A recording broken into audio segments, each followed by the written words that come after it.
So I'm back with another controversial take and topic, but it needs to be said. I've been saying this for the longest, but after Steph that dropped 40 back to back and he won me my parlay the first game of the season, which if you haven't seen my reels, go check it out. Or I might actually put it at the beginning of this video. But Steph Curry definitely won my parlay and he definitely been balling out. So this has been a controversial topic. I'm not the first person to say this, but I am one of the people who agree with it to a certain degree. And that's the whole Steph Curry versus LeBron debate. Who era was it after Kobe retired? Well, not retired, but after Kobe won his last championship and he kind of passed it on. It's really been Steph and LeBron era. KD was supposed to be in there, but KD messed that up himself, joining Steph Curry and then not really winning a championship without Steph Curry.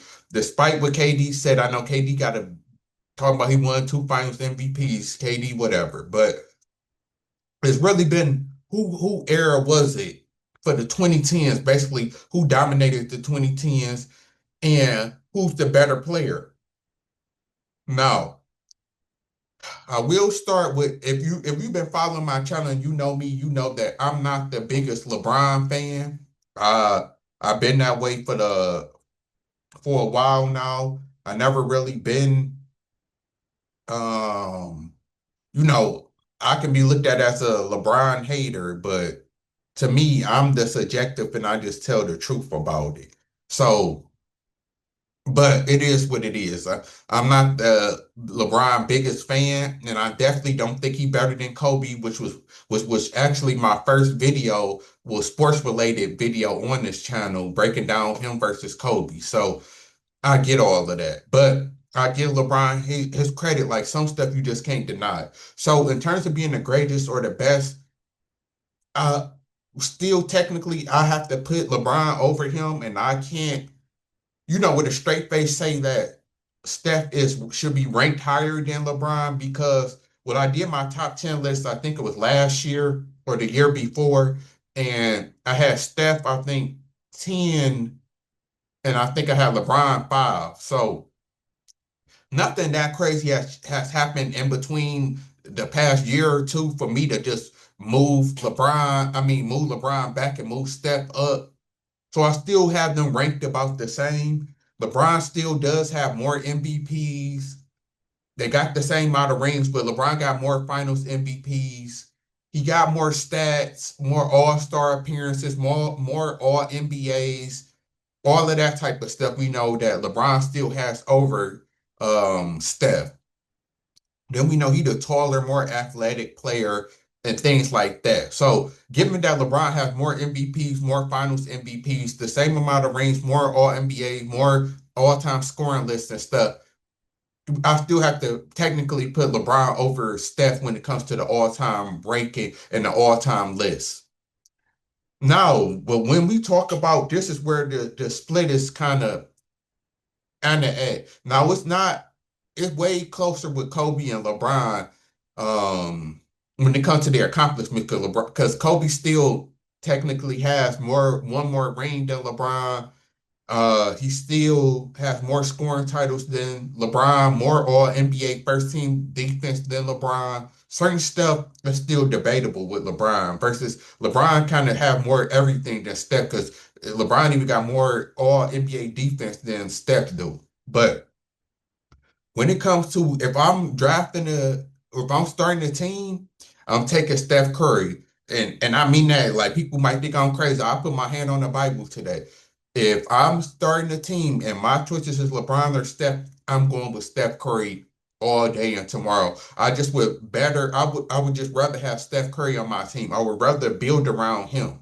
I would rather trust him. I trust him more than I do LeBron. Even in the clutch, even though Steph Curry thing that's gonna always keep Steph out of the top five or being the greatest no matter what he does is because of that 3-1 choke that he had.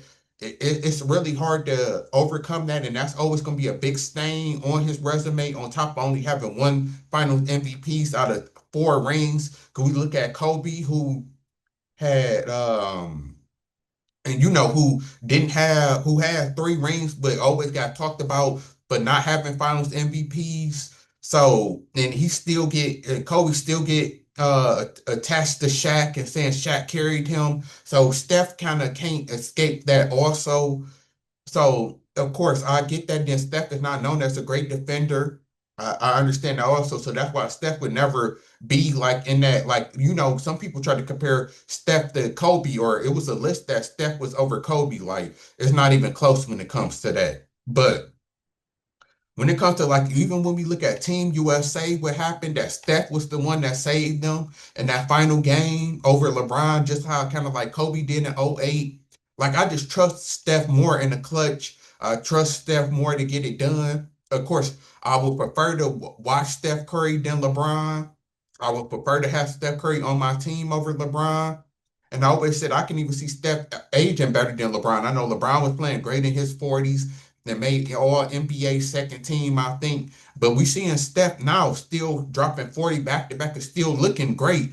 And we already said that because with Ray Allen retired early. Ray Allen could have still played because he's a shooter. And when you're a shooter like Steph, even if you lose your athleticism, which Steph never really depended on his athleticism, he always gonna have room to play. Like Steph can literally play till he's 41, 42, 43, and just be a spot up shooter like how Ray Allen was. And even with Clay, I know Clay, I was just looking, Clay actually dropped 15 or 20 last night and finally had a great game. I know it's been a while. That's why Clay is still in the league, because he's a spot up shooter. And like somebody pointed out, the reason why Clay is really struggling now is because he don't have nobody to create a shot with Kyrie out. There's really no shot creator. And if you're a spot up shooter, you need somebody to create something and get you open. But he's still valuable there. But we know that Clay went through his injuries and stuff like that. So he's a lot way slower than he was before after his injuries. Because we know that Clay was also known as a great on-ball defender. So he lost his abilities to defend, and then he's not a great ball handler like Steph is, so he can't really create his own shot, especially now that he's slower. So it makes sense with his struggles. But I still think if you put him on the team, like I still don't understand why the Warriors chose Draymond over him. Like it still don't. Even now with Clay playing as terrible as he is, him and Draymond probably still average around the same points per game. Like even with them struggling, with Clay struggling the way he is. Matter of fact, let me look that up. Clay Thompson. So Clay Thompson is averaging 8 points, three rebounds, and two assists. Oh, last game he had 13 points. And then Draymond is averaging 7 points, five rebounds, five assists. So Clay is still averaging one, really, because Clay's closer to 9 points. So Clay's still averaging two more points than Draymond. Of course, Draymond got more rebounds, because that's the position that he play in assist. So he's still able to do more because that's what kind of Draymond is asked to do. So I know people gonna say also defense or whatever, but um, scoring wise, even they still about the same. So I understand. Okay, the Warriors kept Draymond because he can kind of do more. He can pass and rebound more, but I still would have kept Clay because I think he would have been doing even better on the Warriors, and he's more responsible for the Warriors' success than Draymond is. I hate how Draymond talks so crazy, and Drake, and that people try to give Draymond so much credit for the Warriors' success. Like after Steph, Clay deserved the credit. Then after that, KD deserved KD deserved more of the credit for them two rings. Like Draymond was always the third or the fourth option, even really the fourth, because even with Iguodala when he won Finals MVP, like Draymond was fourth then. So it's like, like Draymond is the Derek Fisher. I'll put him a little bit over Robert Ory. He like the Derek Fisher of these championship rings for real. Like no, like, but whatever. We ain't talking about Draymond, but We talking about Steph versus LeBron. So that's just how I feel watching Steph. I know a lot of people agree with me. Like I just prefer Steph as a player over LeBron. I just do. It just is what it is. If I had to take a draft a team, I'm taking Steph over LeBron all day, every day. And then when we get into, we know that Steph still has a winning record versus LeBron in the finals. We know that Steph didn't have to switch teams. You could say he got KD, but he got two without KD, and then he ended up getting that championship that he won when he went on that run. Was it 2000 what 2022? Like that was an unbelievable run because I watched that all the way. Steph Curry was amazing that entire playoff run. And like I said, LeBron did have more help than anybody. Yes, Steph had KD, but LeBron didn't had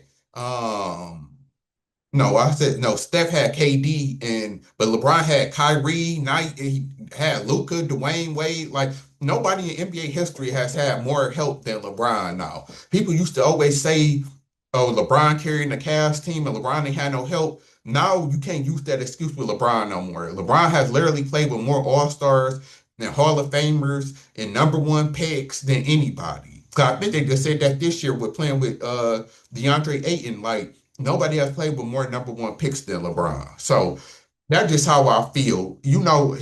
Steph Curry resume not good enough to put over LeBron's right now, but I still prefer Steph Curry over LeBron, and I'm out.